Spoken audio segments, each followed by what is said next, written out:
so work asofo bebre wo ho ebinim ye good pa ebinim so nye wo ma ye nya ne wo ma ye kum nipa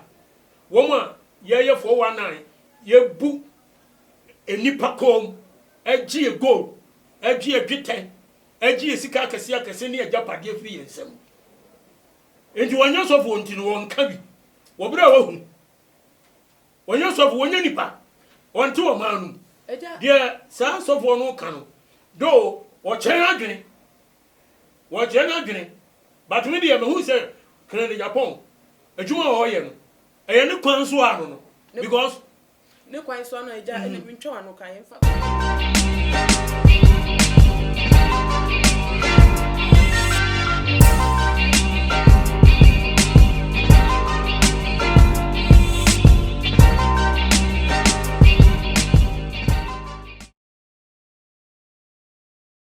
Order form in Mawakwa Bashunko about too much G8. Medin de Nana Ama Owusa, a Juma Mediana said, and command number from Emuno, na Masinkunya, na Machemu Atre, Ashafoni, a tea for some months with me, and ye be at it. Na Ghana has a sea day, and Sembebre about na in Semiano, Dona Ejna, a honorable candidate Japan. Ni sure war year I want two. Kweku Anan Etiso as host.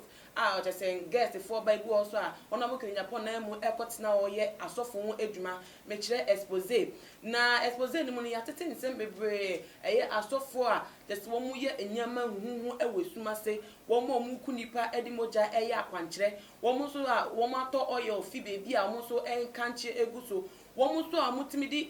nipa ebo ho nipa na ni eda so womutimi chechene ebo edua mu etwa ne yefun mu ba ede to pan mu ede kosi o masafo nim se na be ya wo menye nipa e wo masafo no so aka bi e wo ho na ni nyemu no akwese asofo no wo bobo mu din no ebi abekasa ebi su ayedin asofo so ye mu mu din a mu wo enchen no so ebi so betray support behind honorable ebi so babonten akasa etia the honorable kana nipa ba ko no so de nsem abeto abonten eye osofo penya woda Calvary Church Reverend Peter Ofori na woni eye blood ga ene na o twetwe nkomo na wo kire mu se wona wo kanya pon de oye nipa bi a ne boarding no kokodin te say oye nipa ne ni e de pai ka nipa Ghana ha ni ase e din a on de bedwemu kasa won fere ho a oye nipa ba ko betimi aboni din say o wakokudo pa ende ka ni edi kam na obi otimi dina bedwemu ka obi asema onfo obi aho de ende wo kasa wo yi akokudo efi eye ho na wo ken Japan enwa na atro na wodi na ebiem so no ho na wo ken Japan kro ya so no wosa eye ejuma se mashebeni te say ye mra Ascent Central MP and woye na ebiem so no no emu esa ye businessman nti sa ejuma ne de wo obon ho modin wo bia wo bia trese sa enuma mienu we a wo boss no wo obon ho modin wo mu nanso ejuma wa fa so se eye asofo ho nsem a wo keka kan no ebe ya wonyina ye pa no wo hwe ne ye because asofo nsem de ne ka eye kana because wo mu ya asofo no ejuma eda wo so mo ye ne eye honhom mu ene wo mu gina ene mo ye sa ejuma no nti se wo ka asofo ho nsem a eye eho be nya se obeye ahweye kakra ede afound na ebiem no wo kire mu nsem ka se eye honorable Kenny Japan one ne presenter Kweku Anano womu de womu dwuma mu ye e woni pani so ene womu nimo na se e ba no honhom ensem se de e koso honhom a womu nheda enkodare womu ye womu nheda ndom sukoye womu ni te se ehu nimdie bia sa enu nti se womu kasa na obohu na hono babeka ya asofo mu ya kwankyere e wo sorry nian mu ye fake no ya womu hwe ni ye pa because enye osofo bia eno ya kwankyere e wo na asafo mu a wo ye fake akwankyere wo e wo bible mu onye obi eno hwe ase so wo sore ya kwankyere keke efi bebi a efi eye bible mu nyankopon a ode eye na asem be wiase no no akasa de akwankyere e ma na difo ebiem kra ne ba Yesu Kristo so ba wiase no wono so de akwankyere ene nam enu nti se okasa obi o ya akwankyere na asafo bia eye fake na e hono no wa mbon ho modin e wo ebiem so no wasa kire mu se eye ejuma edin a eye honorable Kenny Japan pese won kan to Ghana fa dwum se wo bibia mbon ho modin na onye ejuma den no te se won mbon ho modin won ejuma won fa ne time nya enye ejuma na ntimi mbon na babo no ntimi nko kan se sika femu no eno no ejuma den de eboa mom nanso onka hu ne se ebi wo ha wo mu buo mu te se omu buo mu dompemu so nyama kra ebro mu so eye ejuma den kra tin de won wanka so mo ho de po betima ya nka by this time den ka omutimi NDA e wa babom na so adwuma no ko kan omu bu omu nko mu krapo no hwe emfim ba ebi kura timi edi ekire ewu na so no munya hwe emfim nti ohun ni se enye adwuma den ko a na ma nipa ediye na ebie mu krapo no so okase wonje eye abaifo edi a eno kra che se abaifo ene ahonbone e wo because adenti na se adwumaden eya wo bitimi adwumaden na brabo nia mu to wontimi nya sika bi a ebetimi ada wa akire se o wodwuma a wo ye no eso fa so eni we na wotimi nya film na omutimi femu ewu ahwe emba nti no na che se eya abaifo na ahonbone no ewo nti ono abo ohun ni se nyama bi ewo wiase eno ti so wokasa won fa eye nimdie ento ho na won hwehwe nyama mu ansa na waba abonten abeka na wode ne nsem eto ho no Ghana fododo na ache omadwen wo bia ne se na woka no enu nti mato mensa edi affairs of opinion ono so akodare ewoye nyame asem wo nim nyame asem adomo suka akomu deep pa wokasa tum se nyame asem de wafa abonebo na enu nti mato nsa edi affair of opinion apostle Ajiman Prempeh abiem no so God's watchman ene mra na ono ankasa jeso the bonus na ni age awo that's the Bible Church of God 7 days Kaswa Tuba Junction wono ene ne de mini ne betwetwe enkomo we eno nti jebre na twa ye twa ye ho aba ye ba ye de enkomo no ebeto aso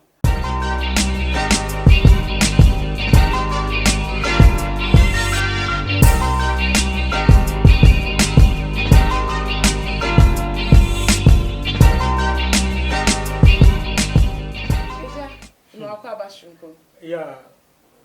oba abastu bi aboko oh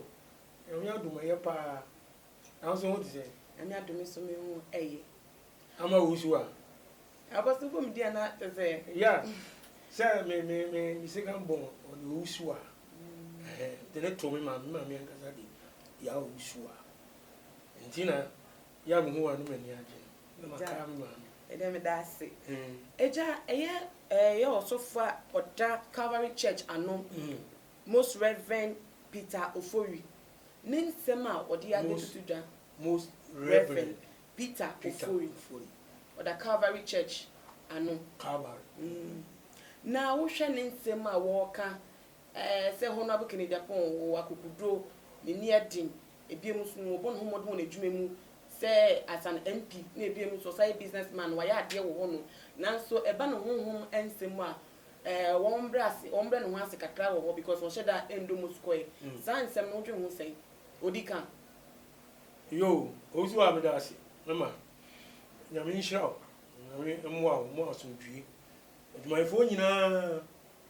nyame nhyira mo mo ho pan na omamo nkwagye otwuro mudin won kwan amen na sesi anu ahwefo tiefo nyame enom mo so nhyira mo na mumfa nsem no interview ya me maame owusu a oyemi enso aba wo mu amen me nhyira mo me yere ni me ma asafo manyina Bible Church of God 7 day na me nhyira mo amen owusu ai asam no obisa me no mama ni kan clear hands okay the edikai no what's your friend Most Reverend Dr. Peter Ofori manfa Dr. Nankan Most Reverend Dr. Peter Ofori Calvary Church no general overseer na so on down head pastor but the intimacy me clear and say trokunkun no the title Reverend many padia nipa bia nu kwan say offer be no say friend Reverend and at times here na mo yam interview am tell cause they so reverend they so called reverend okay reverend no okay you read Psalm 119 Psalm 111 verse 9 and he sent redemption unto his people. There's a God sent redemption unto his people. He had commanded his covenant forever. Holy and reverend is his name. Na Holy and reverend is God's name. Sa reverend no ye Nyankopon na ni twi wo se wasoma ogya abrɛ ne man na wahye na pam adi kosida na kronkron ye se de hu ohu na ye kronkron se reverend is tre obi a hu ohu. That's the meaning of reverend. What they also be boy traditionally be a ne pride the word reverend obechos sabepe holy and reverend is his name eti eno no medibo ene se hono eye tate de nyame okay Nyankopon na ne dia nipa bie no kwan se wofa nyame de ye de amahe Ephesians chapter 4 11 and 12 1 Timothy 3:1 so Ephesians 4 11 and 12 wo so wa ma binuma ya somafo asempakafo edifo ahwefo ani akyerɛkyerɛfoɔ so ani bishop no wo King James no 1 Timothy chapter 3 verse 1 aha na wono be hunu bishop no no ye agyina o ma so ana odi amaye to obi ani hu kwan so ofa eja wo de ye fensi o ye nja ma wo mo ene wo Nyankopɔ ente na se si ane nsem na wo de abetu dwa se eye ho no be Kennedy Japan ene ne presenter Kweku Anan show a wo mu ye a te se wo mo kan sem wo expose asofo e wo hodo no sa show no wo mu nyuma nka se wo mu di no eno na se fata wo mu se so mu di na sa ho no me ye honhom nsem no wo mu hyeda endo mu sukoye wo mu hyeda nwura mu deep enti wo mu nim ho nimdie pa a wo mu de begina ho e de ye sa show no enti ase futo na o di etu wo mu no eno no hu ne sen yo ama me da sibio onyame show de Kennedy Japan ayen do said the worker no Kennedy Japan when you suffer de there's what chance of war in such a way say the nipa asof war enye and wo kan ho asem endi obi a owo manu oye parliamentarian there's a politician okay and we are the businessman and this idea say say nipa no oni wo kwan se wo kan asofo bebre wo ho ebinim ye good pa ebinim so nye wo ma ye nyane wo ma ye kum nipa wo ma ye 419 ye bu enipa kom egie gold egie dweten egie sika akese ne agapade afiri yensem enti wanya sofo ntino won ka bi wo bra wo hu wanya sofo wonya nipa wonte wo manu de sa sofo no ka no do wo chen adwene but me de me hu se Kennedy Japan adwuma wo ye no eye ne kwan so ano no because ne kwan so ano eja ene ntwa ano kan me fa wemrem so na wo kai de me te wase what happen nanso yenim se asofo ndwuma most of intem na wo mo keka kwampo no eye hunhum adwuma hunhum ade ene ye wo mo ka wasem nti wo bia wo ye nipa ni so ade na wo nhye da nim hunhum nim gina bia po hunhum se se na nkofo timi ka se we hunhum se obi di obi echi hunhum we hu se owo eda obi so hunhum we hu se yawe obi wo krampo no sa nsem na eye hunhum na wo obi wo krampo no ne ka sa nsem no krampo no no gina ho ka no hye da nkyere wo no se bibi se na ekoso but eye hunhum asem enu nti se wo ka se ho no we Kennedy Japan oye MP wo bon ho mode won adwuma mu edem so a businessman wa ya ade de awo ni a chesa mpa wo bon ho mode won business mu na se ade wo bonra hunhum nsem ne asofo hunhum adwuma wo mo ye because ne mani nyan eye hunhum de o mo ka dodo na eye hunhum adwuma wo mo ye nti wo ka se honorable hye ndo hunhum suko nti hunya se anase oni hu kwan se wo be ka sa na se won hwe ne hu ye e wo ne ka se yema eno odi fa sabe kronto osofo no de ho kan bi ka se o chena adwene se on Kennedy Japan wo nyini wo hunhum okay obi enu wa wo no Kennedy Japan no wa ka se ono de so on kwaso ena obom pai oboko so on time on pai so but wo hwa no a wo ye better sin osofo bi de enti America sa ne se ensema koso tio Matthew chapter 10 verse 26. Awurade Yesu say, "Deɛ ɛso akata nyinaa no, obɛbie so. Ɛso bɛbie, ɛbɛba han mu. Na deɛ wɔsum ɛso bɛba han mu." Wɔsɛ deɛ akata so no ɛbɛda adi. Na deɛ wɔsum no ɛbɛba han mu. Ɛbɛda na aba.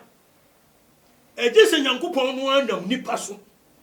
Ɛno wamana pie. Because asase so eti Nyankopɔn yɛ bibia wɔ asase so a ɔnam nipa so na ɛyɛ.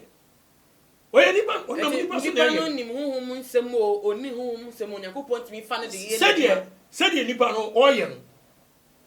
Sɛdeɛ yɛhunu sɛ wama no kura bia yɛ dɛ adaadi. Ama asɔfoɔ no bi kura ɛsɛ akɔ no hɔ kɔpa ne kyɛw. Ana meboa. Ade no mo kɔpa ne kyɛw. Yɛnti ɔmo kɔpa ne kyɛw no sɛ ade a ɔmo ayɛ no ɛnyɛ because onipa sɛ wo kɔpa kyɛw a na sɛ wo kɔpa obi kyɛw na sɛ wo srɛ no sɛ wohu mmɔbɔ no deɛ wɔka fa wo ho no wonyae a na sɛ ade a woyɛ no a wɔka no ɛnyɛ nti ɛna wo kɔpa ne kyɛw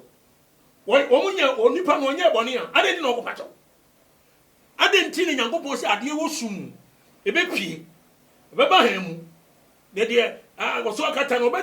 ɔbɛbie so akyerɛ yɛn papa Yesu na ɛka wo eti ɔbɛbie so a ɔbɛfa nipa so na ɔyɛ yɛn wɔbiebie nneɛma so akyerɛ yɛn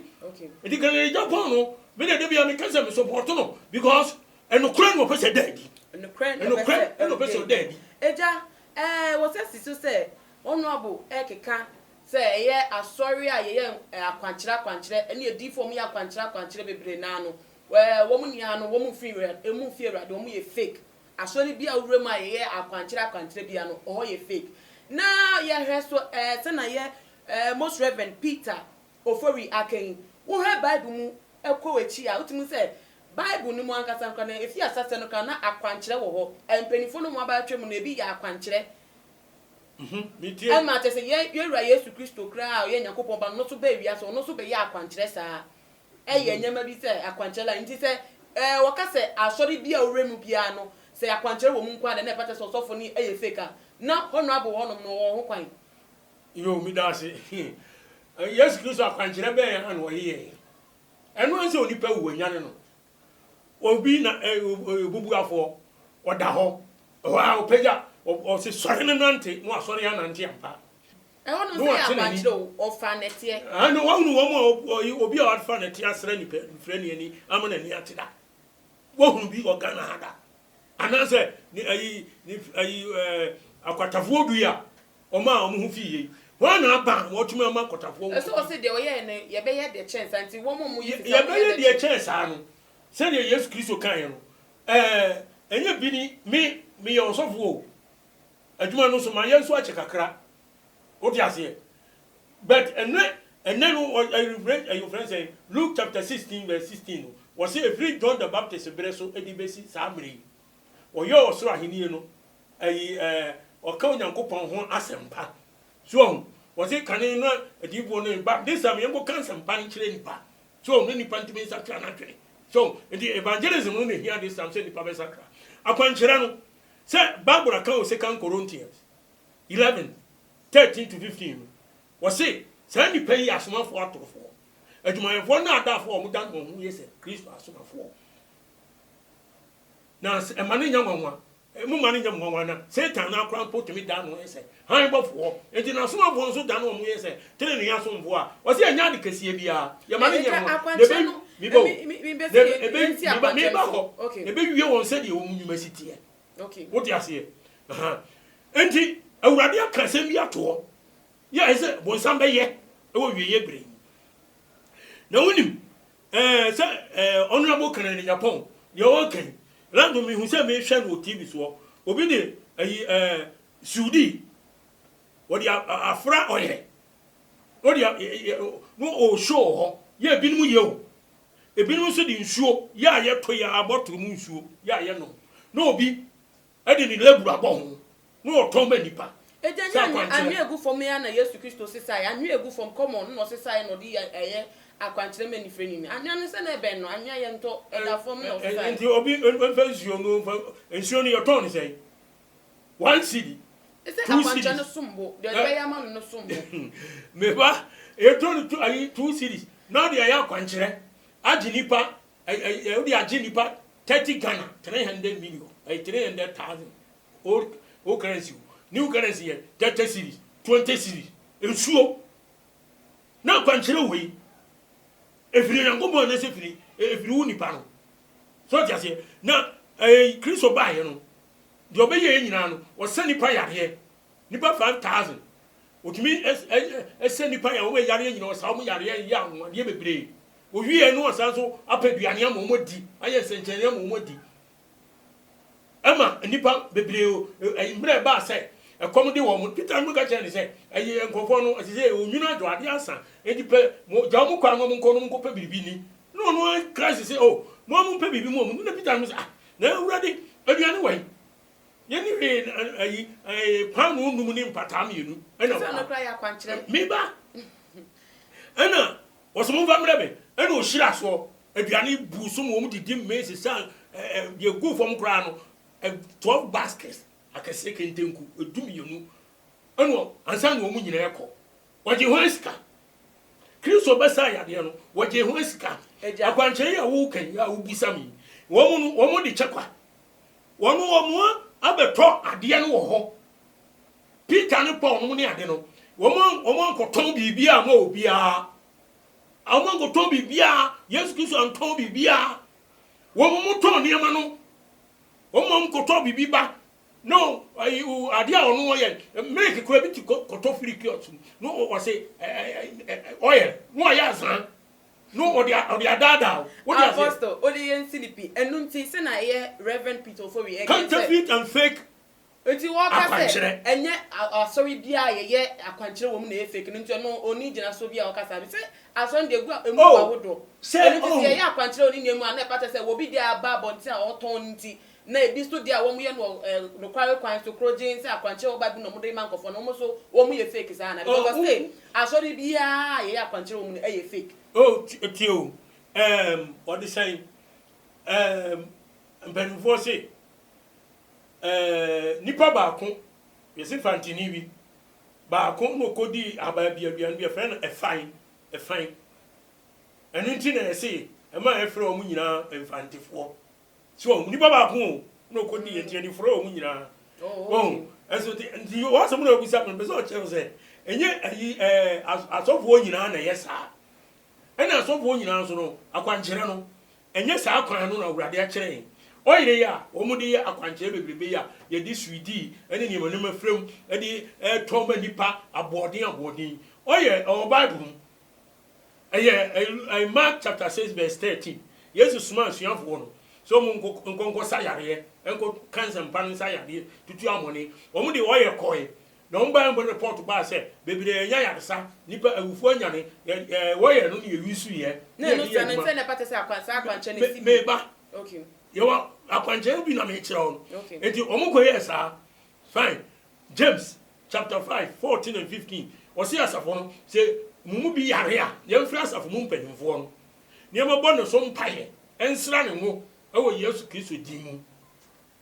Nasawaya Bonibia, a rather the channel, I'm one Yayasa.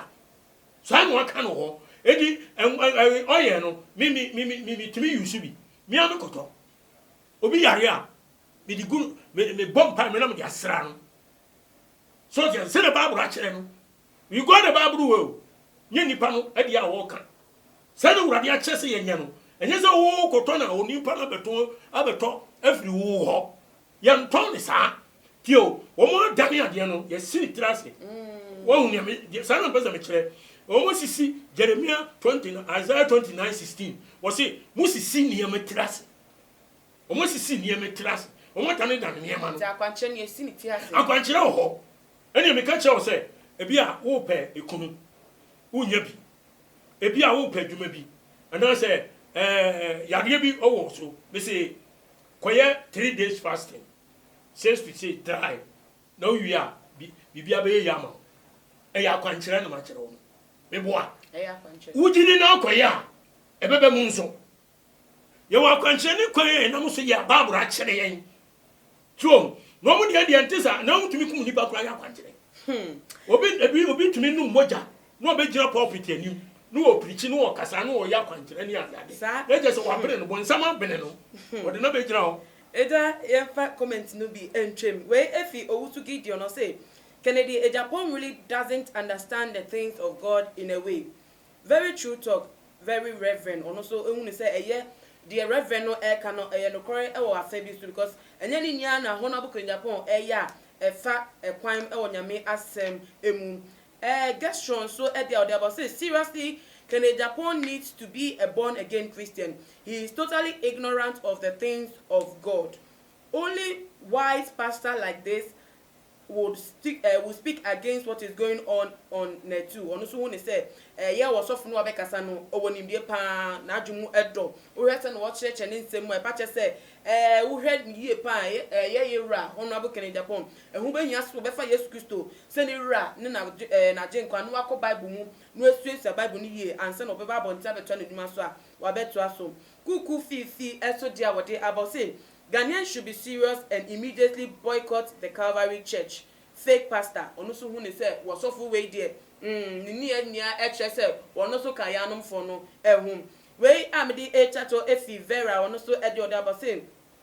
this man is venturing into a dangerous ground because he has no capacity to show who is a fake pastor or not. He should be very careful because he incurs the wrath of God because no man of God has sent him to expose fake or true pastors, other than that he's using his riches and political connections to witch hunt people he sees as his enemy. One to one say, son was so fond of Eddie Abetu John, a yes, sir, a honorable Kennedy Japan, over here who ye pa e wo juma wo di and because I say ni dibi or e wa bemu, and ni sika or what the yen she nim Eddie a pet one kasa nkofa. The near bromo so I'm na time for what they pay almost say no 20 and what they su a warrior or then is any TV channel esu a warrior expose we ntebe ya nyama warrior no won hwe hu ye na kire asem na hu hia panti wonya hwe ye e wo hom eja utumu se eye wo mom do mo comment aba hania no ase de wo mo ne sofo no eye adwen na wo hwe sofo ne kasa ma wo sade to or the to just say sieka edwumaeden a edwumaeden ye now so enye adwumaden kwa ene yeden edisika eba ene yedie eba na wo kire se ase ho no abo ne kasa ye mu do o kire ane se wo be se Ghana for especially man no se no ka man wasem no wo munyi wo mani emfi asofo no so ene mwa wo de wo sika no ebo wo no na wo mfa wo sika no enhye wo mo kasa mo adwuma mu no mo mbo mo ho mode wo adwuma mu munye adwumaden so metimi ediye no metimi ye na inshira ne sa nyama nde asofo no format no mu yiso edemo sa asem no kan no so wakọ asofo penin no so wo so dwe ho sei me da se bebru usu a enipa mpe no kore okay Amos chapter 5 verse 10 awurade nyankopon se otan de otenetene kuro apono na ochiri obi a kan sama eyepe Tiye Kennedy Japan oye no sa bipa bebrebe ka se de oye nye ade so de papa yi so eye no kure en wo ko hu en nipa bi wo mu ye san enema no nya obi afa kire en wo ko pa ne chew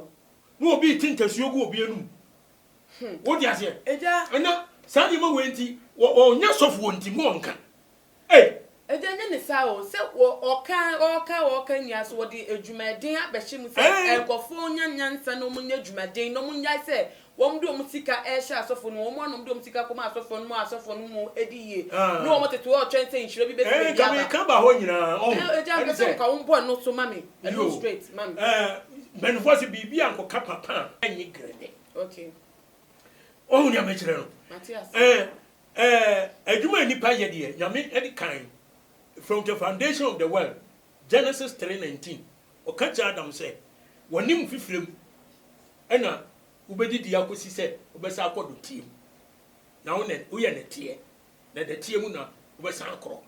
so onim fifrem eno a kire adwumaden eti wo se nipa ye adwumaden eti adwuma de o kan no kre na ni sen obi dada ena wo yire ho ye adwumaden a na disika na koma no obra atro ni kontumpo ena ode e kire eja enu nti o kas akosi se wasafo ma no so eya momo mfom sika ma wenim se o wakoye adwuma den na tase we yim se o na me se ye ntwa tight na o de beto na se osofo me koye adwuma no se na menya ntije afore bi po ba so se ye mo afore emo asafo no na osofo bo sika bi asafo no nya mo obi amfa ni sika nko hye me san se adwuma den na obi a hia so be ye no edi ye nti me adwuma den na we keep you sika me da spa ohun kan Japan adwuma o se wo yi adwuma na odi usika akoma sofo edie no ni penyae no de wo hu ene de ekoso asofo no yenti ene wo kasa de yenti wo kasa no chese asofo no de omo yenya mu bu ye bu opo ye nkyerɛw eniem etene ye omo nkyerɛw enkyerɛkyerɛ papa but no di sika kwa koma no babum sika aye de kɔ bɔfɔre ye menyame bebere se entutusu odudu we adwuma asa wo chem 1/10 of your tithe asa 1/10 of your income also do kotu your tithe also oba afore also ya adoye ye disika na bo nyankopon adwuma hwe Luke chapter 8 1 to 4 hono Yesu Kristo ni asuafo nam no na ma bi edi wo machi eka ho na o se wo mo de wo mahode de boa Yesu ni asuafo sika bo nyame adwuma very good. But can you pon the all can say 1 minute one kwachira won tenase obeka say wo condemn sika de kwa asore ekobo nyame adwuma ne condemnation ene wo ye dem asobo na obi kum nipa e de ejiska wo ba be expose a kire wo ye demonstration bebiri a kire de asofo no bi ye se se anyema no sankrofo no di o machi a wo du sika komo ma usika no aden na wo mfa nye wo dwuma na di kwa koma sa fake pastors you fake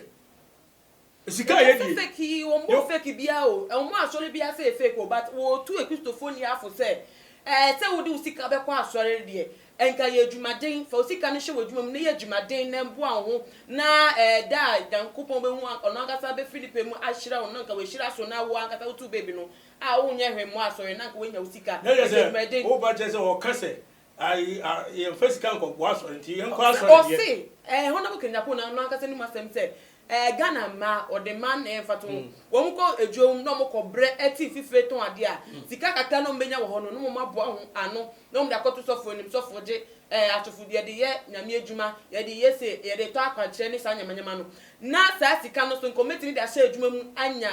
aye adwuma den anya eho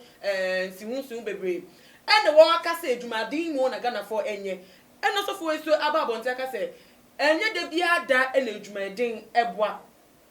adwumadin nye no nkwa ene manipedi ye ono be se eye wo mu omaje hono abuka Japan nsema tomatoes o ma maje se wo mu nkwa so ifie enfom sika nkobo nya me adwuma biam se wo mu nti ase se eye adwumadin no ehunya bibi bibi hia ka wansa na se obedi ya esipi na o kire mu krapo ka se ebi aye adwuma tese wo ma adwuma omu nkwa de ninia so wo ntime ndi ye enom de ko owo mu na ye wo bibi wo ewiase mu ye ka ahombone ani abeifo ye obi wo ha wo mto mu di dwuma tese obi ye adwuma de o ntime edidi na se ema na adwuma de no onya so fa so bia no nti no ka se wo na wo ka na Japan e ka se adwuma de nko ade a na football ni ana se futo no oto egu ni peni so oh se adwuma de de oni pa e se o ye adwuma de na unye sika na obi ho unye sika obi gwa to oni se capital bi no de be ye adwuma o de command software say no software nya dem emmo so mpaye ma no ansa na o de akwa ye adwuma okay why say o Bible mu first fruit ana nka ho first fruit ni say there be o first fruit no what dia we ni dia o de koba for de na menyame o sika wo nya no adwuma wo ye mfaso o nya de edika no ena de koba for de menyankopon okay so ahu na wo bi nya dwetire bi mfa say 50 million or the start business no o say o the scan commerce of one more boso mpaye amano ansa no de akoye adwuma anya say sika no be hye ne no e boni what the commerce of one boso mpaye say and tina me excited me face bi da wo me ba me okwa be kasa asam ni because me teaching say be mo so dem wo wo nya sika wa na be yi odwuma ya nyina be hia so dem ya nyina ya bompaye I don't know why don't you play now udi over sika no em se Nyankopon sa oni nyame mo ho ba ma ho na de koma sofo ye nyina ye nipa wo di ase o mse ye nyam mito mi Nyankopon nipa asofo nyina ye nyame nipa ana ye adwuma no so ba de bi wo ma member ne nti ase asofo bi wo no a wo ye sa no sika no hwe ya oni me ba ho so no na ahye na firi unsa edi sika wo de koma for the eno kele Japan asem we wo kan odi kan why say wo kuta de na de koma so for so ono mo agent adwumaden ko a na mani pedi ana oh tie adwuma wo kuta sika na yire ho ye adwumaden a wo so nipa bo a na adwuma wo ye no onye serious na adwumaden no edi yedie ba e twa se wo adwuma na wo ye wo mfa ni agoro so ena wo sori a wo bom pae bibia so obeye be koso bia no gise Onyankopon ewu Nyankopon sawu ansa na tumi awie peye wote ase aha enti adwumaden de eboa nipa ma ne kɔ anim eboa nipa ma ne kɔ anim na wo so adwuma wo ye no wonya ho nimidie ni nyansa na wo di eye wo adwuma so na excuse me to say ma bi wo no ma adwuma sika wo de ye adwuma no bohwe ntuma we beba no we wato awo adwuma mu ho atade beba no wato asoma de beba no wato we entotontoto wo obi a wakwaje bosia na ade adwuma o but eni me bia wo adwuma mu a eba wo di sika no no wo se sika no na ho ere wo do to ne ma no so afa woni beba ho so no wo oboka na ye se bi na de ko hye bayifo a otifie na nya ufiefo na eyo na wow mismanagement ena ma o e kan e ba ye eno wo ho so na wo ye adwuma na de oni to fom na ebi kura ntumai entare wo bi wo ho na so me hye dada ya be ma hwe be se infiem you know we e wo manim ena oba nso mpese obetuma obeye sa ade no enti e de kareba so enti adwuma de eboa ama nipa ekonanim enti wo kan omoa ena Nyankopon so aka si ensam fifiri ansa ye didi enti eno adwuma no de amai ena asori nyamesom so wo ho na Nyankopon ka se by Malachi 3:7-12 verse 10 was say mo bantu du so du mura mi fie na aduane ntra mi fie na mo mfa we nso me nhwe na mo obi a wa nyi tutu so du me de no me adome no Nyankopon asem no o be se wo adwuma so ye ekonanim wo so aba wudi ye entutu so du ye first time eso ye wo adwuma be ye bia mfa so be ba so no 110 fa kwa so fie anu na ye ritua asofo ka Nyankopon o kan tete no e wo ejam pese won sini pe keke mami o se ma den ko a na bo ma nipa edi adwuma ye din ko a na gade be bio na apaka ho o se mi pese wo na o ye sofo a wo chese wonim nyame asem nti nyame asem mu so no adwuma ye den ko a na ma nipa di no wa nya adwuma din a be de wadi ye wa nya adwuma din a be de no wadi ye eje tie fo mate pa wo nya adwuma din a eboa ma odi ye won enti se nipa etrasi etoto no ne sasi se me de adwuma bi wo no ma unzo bo o ye adwuma on tene no ye obo okra ya ba adwuma o se aba adwuma nti okọ obeduru adwuma mu na aboten obefiri o tu okro o ye no basa onye serious eso o se aba ntia me ka so no o kan wo di ase ye woni nyina no nye adwuma den na wo ye no uku hu ye adwuma aba adwuma wow business o everything eba bo wa nkasa because bibia wo ye bia no onyame wom onyame nsa wom edi se nyame nsa wom dia yere ho ye se de awurade aka se bomodian na ye de na ye adwumaden woni mu fifire na wo kan ye adwumaden wo asem wo kan so enti me de evutu ani asema me kan se obi angere no ho onye na adwumaden eja na asori sika wo asori sika sem wom wo di ase ye di bo nyame mi de mi ye adwumaden na mi nya me fa so na me kotua taita so na mi ye adwumaden e se adwumaden so e koso nya ho be nya se de we nya no be sa bia hyem biem let me akonkan and it is my adwuma ye no me twam taita wi a e se asa mi ni asori ni sika sem bia me twam taita den biem na aka no wo twam taita wi a no nsan aforbo ho eja ba se ma okay de aforbo ho adoye ho ayi ekunafo emisia enyanka awurade so wo mu nyina no se members na se nipa wo boa wo mu so ti ase ye usika no bi na ade be ye sa na mani nyina so ati ase ene tutuso dudu no ho na tutuso dudu de Nyankopɔn sipi e de na sifom e de nsi akantam se wo a wantua tutuso dudu no wa dome wo a wutua tutuso dudu wa hyira wo enhyira de Nyame ka so wa hyira wo a egua wo do bebre otumi tworo udi won konma mu ane ti na tutuso dudu nko a oka sa na adoye ne aforebɔ no wanka se obeshi ayi ode no me badum obi a wo mo afɔre ba tutuso dudu o si wantua obedome wo na wutua nso a obehyira wo nimienu de ayi na apɛ o hyira wo no obegbo ho ban afira tamfo nsam bibi adu nsam so bi a wo ye bia ekwa ni mo ye kese aware pa wo nsabeka de o ye afira urade wo bia no Nyame de bema wo eti wadwuma no so improvement bebem se Nyame na hyira nipa Nyame no ka say yes ya yes Onyankopɔn ka say no a no ono ka say curse ya curse beba blessing ya blessing beba o di ase edi ono na sam na waka no e na o say menu mienu ye di so o di ase me o so bo me tie me so me tua dudu so dudu eba wo Leviticus chapter 27 verse 30 to 31 32 was say so dudu no aba no o so any friends Numbers chapter 18 so verse 20 down ekosi na wie yo no wa kire say tutuso dudu mu tutuso dudu e go ma so fo no enti ya mi so na me bia so me di bi so ayere aya atohe won sana di netie enti so fo pani na wo kan un so no mo na ni nim di wonu ni dia no mi hu ni say eya ipa say o ka say kan ni Japan de won yere nya na me ne nya o kan ni nim say enye no say wo say adi ejuma wo di nu wondo mosuko on hye de ni hu enimdie ekọ ekire e do wa chekire instances say ye ejuma den na ma to ni say ayi o ka so onyi nimdie ekọ ekire a o se medical ka kire o say ka na bi o eja odum de se we yima no wo ho ntie na de si ona me pa che say wo so fo no wonu no be ka say Nyame nipa a ono so nim Nyame adwen a ono so akodare wo Nyame ejuma mu nti wo gina ho aka ama ewiase hu anase Kennedy no wona bo Kennedy apon no aga se hu se ejuma wo ye na nya se enye o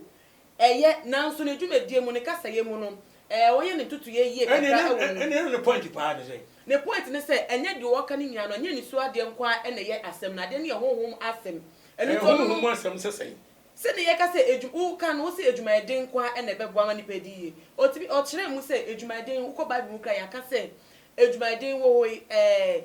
de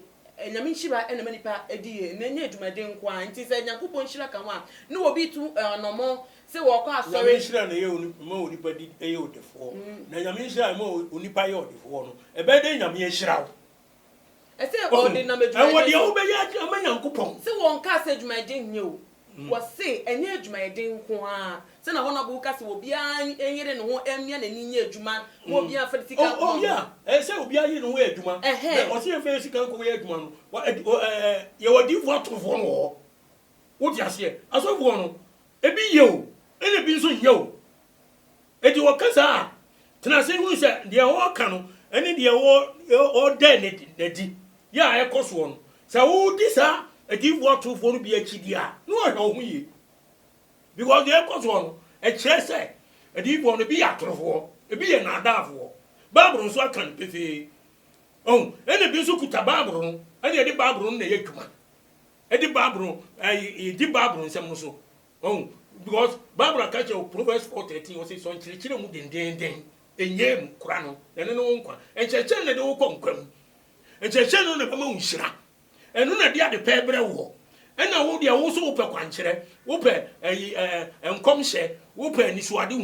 se ye nka hu fi asem nche uzo bi wo kura na busia kokora no ono o ma yaka tofu bi aka asem bi a kire e de ato ni tirim enti akoye nsem pi wo busia no but we nyina anye ne sisire apostle bibi e chi no nenso e wo ho eno ti for number etuja na ajofo le ti from hwamu entimi en contact yo e da uradi ase yo mi number ni 0544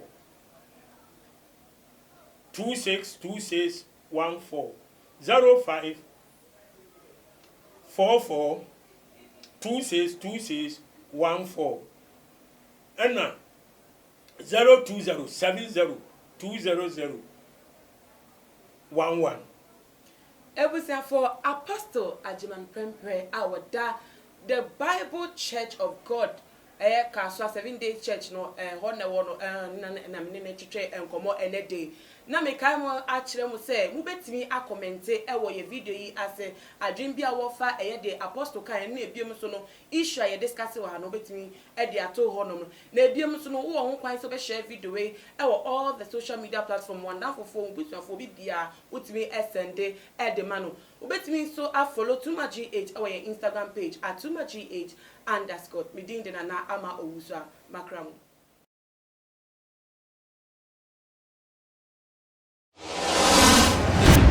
The major prophet kum chacha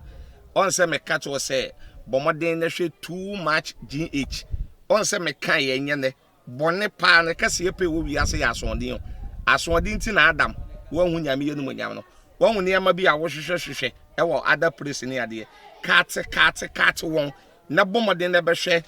too much GH be hwe na subscribe bomoden o be hwe pe na wa ye subscribe o subscribe na subscribe na o subscribe a na wo benya ne ma pe a wo pe ne ma papa a wo pe ahwe nyame hira na ewura